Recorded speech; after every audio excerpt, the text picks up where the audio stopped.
Hello friends, welcome to Foods of India. இன்னைக்கு நம்ம எல்லாருக்குமே ரொம்ப பிடிச்ச கேக் ரெசிபி தான் பார்க்க போறோம். அதுவும் இந்த கேக் வந்து முட்டையே இல்லாம, அவன் இல்லாம, பட்டரும் பீட்டரும் இல்லாம ரொம்ப ஈஸியா, அதே சமயம் ரொம்ப டேஸ்டியா எப்படி ரெடி பண்ணலாம் அப்படிங்கறத இப்போ நம்ம பார்ப்போம். இந்த கேக் ரெடி பண்றதுக்கு தேவையான மாவெல்லாம் முதல்ல நம்ம சலிச்சு எடுத்துக்கலாம். 1 கப் மைதா மாவு எடுத்துப்போம். இது கூடவே 1/4 கப் கொக்கோ பவுடர் எடுத்துப்போம்.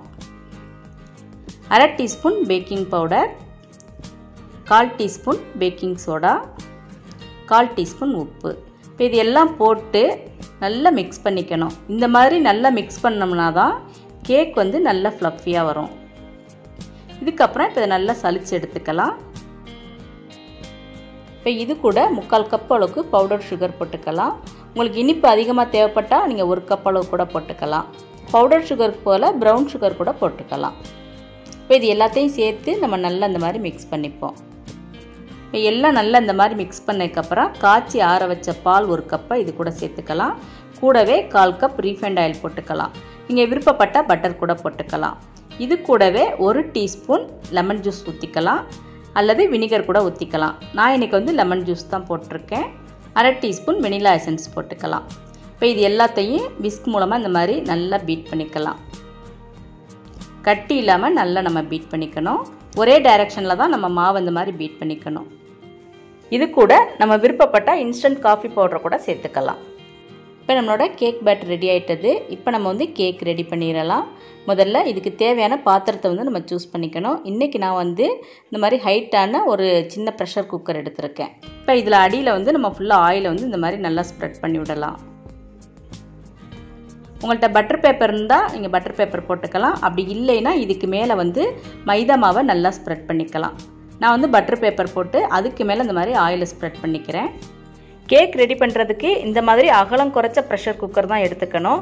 ப்ரெஷர் குக்கர் நம்ம யூஸ் பண்ணல அப்படின்னா அடிகனமான பாத்திரம் அல்லது கேக் பன் நம்ம எடுத்துக்கலாம்.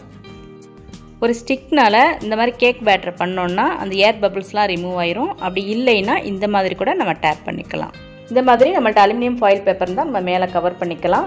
இந்த ஃபாயில் பேப்பர் போட்டோம்னா ஸ்டீம் வந்து டைரெக்டாக கேக் மேலே படாமல் இருக்கும். இல்லைன்னா நம்ம ஸ்கிப் பண்ணிடலாம். இப்போ கேஸ்கட்டோட குக்கரை மூடிடலாம். வெயிட் போட்டுறக்கூடாது. நம்ம கேக் பேட்டர் ரெடி பண்ணிகிட்டு இருக்கும்போதே அடுப்பில் வந்து ஒரு அடிகனமான தோசைக்கல்லை வச்சு 5 நிமிஷம் ஃபுல் ஃப்ளேமில் நல்லா ப்ரீஹீட் பண்ணிக்கணும். இப்போ நல்லா ப்ரீஹீட் ஆயிடுச்சு. அதுக்கு மேலே இந்த குக்கரை எடுத்து வச்சுக்கலாம். இப்போ அடுப்பை சிம்மில் வச்சு கரெக்டாக 45 நிமிஷம் நம்ம வேக விடணும். ப்ரீஹீட் பண்ணாத தோசைக்கல்னா குக்கரை தோசைக்கல் மேலே வச்சதுக்கப்புறம் அடுப்பை சிம்மில் வச்சு கரெக்டாக 55 நிமிஷம் நம்ம வேக விட்டோம்னா கேக் நல்லா வெந்து வந்துடும். இப்போ தோசைக்கல்லில் வச்சு 45 நிமிஷம் ஆகிட்டுது. இப்போ நம்ம குக்கர் மூடியை திறந்து பார்த்துருவோம். இப்போ நம்ம கேக் வெந்துருச்சான்னு இந்த மாதிரி ஒரு ஸ்டிக்கை வச்சு செக் பண்ணி பார்த்துக்கலாம். கேக் வந்து ஸ்டிக்கில் ஒட்டவே இல்லை, நல்லா வெந்து வந்திருக்கு. இப்போ நம்ம அடுப்பை ஆஃப் பண்ணிவிட்டு குக்கரை வெளியே எடுத்துடலாம். இப்போ கேக் ஒரு 1/2 மணி நேரம் நல்லா ஆறட்டும். ஆறினதுக்கப்புறம் குக்கர்லேருந்து கேக்கை நம்ம வெளியே எடுத்துடலாம். குக்கரில் நல்லா எண்ணெய் தடவிட்டு கேக் பேட்டர் ஊற்றினோம்னா கேக் இந்த மாதிரி ரொம்ப ஈஸியாக வந்துடும். இப்போ இதுக்கு மேலே உள்ள பட்டர் பேப்பரை நம்ம எடுத்துடலாம். கேக் ரொம்ப சாஃப்டாக வந்திருக்கு. ஒரு குழந்தையோட கையை தொட்டோம்னா எந்த அளவுக்கு சாஃப்டாக இருக்குமோ அந்த அளவுக்கு சாஃப்டாக இருக்குது. இப்போ கேக் டெக்கரேட் பண்ணுறதுக்கு சாக்லேட் கனாச் நம்ம ரெடி பண்ணிடலாம். இந்த மாதிரி ஒரு சாஸ் பேனில் தண்ணியை நல்லா கொதிக்க வச்சுப்போம். அதுக்கு மேலே ஒரு கண்ணாடி பவுல் எடுத்துக்கலாம். இந்த கண்ணாடி பவுலில் 150 - 200 கிராம் அளவுக்கு டார்க் சாக்லேட் போட்டுக்கலாம். இது கூடவே 3 டேபிள் ஸ்பூன் அளவுக்கு பால் ஊற்றிக்கலாம், அல்லது விப்பிங் க்ரீம் இருந்தால் அது கூட நம்ம ஊற்றிக்கலாம். இன்றைக்கி நான் வந்து பால் தான் ஊற்றுறேன். நம்மள்ட்ட இந்த மாதிரி டார்க் சாக்லேட் இல்லைன்னா கூட நம்ம வீட்டிலையே சாக்லேட் கனாச் ரெடி பண்ணிடலாம். எப்படி ரெடி பண்ணலாங்கிறத நம்ம அடுத்த வீடியோவில் பார்க்கலாம். இந்த சாக்லேட் கனாச்சை நம்ம டபுள் பாயிலிங் மெத்தடில் நம்ம நல்லா மெல்ட் பண்ணிக்கலாம். இந்த மாதிரி ஒரு ஸ்பேச்சுலா மூலமாகவோ அல்லது கரண்டி மூலமாகவோ இதை நல்லா மிக்ஸ் பண்ணி விடுவோம். சாக்லேட் நல்லா மெல்ட் ஆகி வர்ற வரைக்கும் இதை நம்ம கண்டினியூஸாக மிக்ஸ் பண்ணிக்கிட்டே இருக்கணும். இப்போ சாக்லேட் நல்லா மெல்ட் ஆயிருச்சு. இப்போ இது கூட நம்ம 1 டீஸ்பூன் அளவுக்கு பட்டர் போட்டுக்கலாம். இந்த பட்டர் நல்லா கரைஞ்சி வர்ற வரைக்கும் இதை நம்ம நல்லா மிக்ஸ் பண்ணிக்கணும். இப்போ நம்மளோட சாக்லேட் கனாச் ரெடி ஆயிடுச்சு. பார்க்கவே ரொம்ப சில்கியாக அட்ராக்டிவாக இருக்குது. இப்போ இதை நம்ம கேக்கில் டெக்கரேட் பண்ணிடுவோம். இப்போ ரெடி பண்ணி வச்சுருக்க கேக்கை வந்து இந்த மாதிரி ஒரு ஹைட்டான ஸ்டாண்டில் வச்சுக்கலாம். நான் வந்து கிரில் ஸ்டாண்டில் வச்சுருக்கேன். இதுக்கு அடியில் வந்து நம்ம ஒரு பிளேட் வச்சுக்கணும். அப்போ தான் அந்த மெல்ட் ஆகி வர்ற சாக்லேட் அதுக்கு அடியில் போய் விழுகும். இப்போ சாக்லேட் கனாச்சை இந்த கேக் மேலே இந்த மாதிரி ஸ்ப்ரெட் பண்ணி விடலாம். சாக்லேட் அப்படியே மெல்ட் ஆகி அந்த கேக் மேலே அப்படியே ஸ்ப்ரெட் ஆகி வரும்போது பார்க்கவே ரொம்ப டெம்ப்டிங்காக இருக்குது. இந்த கேக்குக்கு மேலே டெக்கரேட் பண்ணுறதுக்கு சில்வர் சுகர் பால்ஸ் போட்டுக்கலாம். அப்படி இல்லைன்னா சாக்லேட் ஸ்ப்ரிங்கிள்ஸ் இல்லைன்னா சாக்கோ சிப்ஸ் கூட போட்டுக்கலாம். இதுக்கப்புறம் இந்த கேக்கை நம்ம அப்படியே ஃப்ரிட்ஜில் ஒரு 1/2 மணி நேரம் வச்சுருப்போம். அதுக்கப்புறம் நம்ம கேக்கை வெளியே எடுத்து கட் பண்ண ஆரம்பிச்சிடலாம்.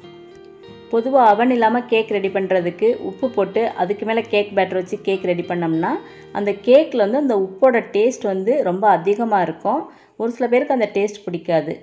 நீங்கள் இந்த மெத்தடில் ஒரு தடவை கேக் ட்ரை பண்ணி பாருங்கள். அப்புறம் பேக்கரி பக்கம் போய் கேக் வாங்கவே மாட்டீங்க. அந்தளவுக்கு இந்த கேக் ரொம்ப சாஃப்டாக வாயில் வச்சோன்னா அப்படியே கரையிற மாதிரி இருக்குது.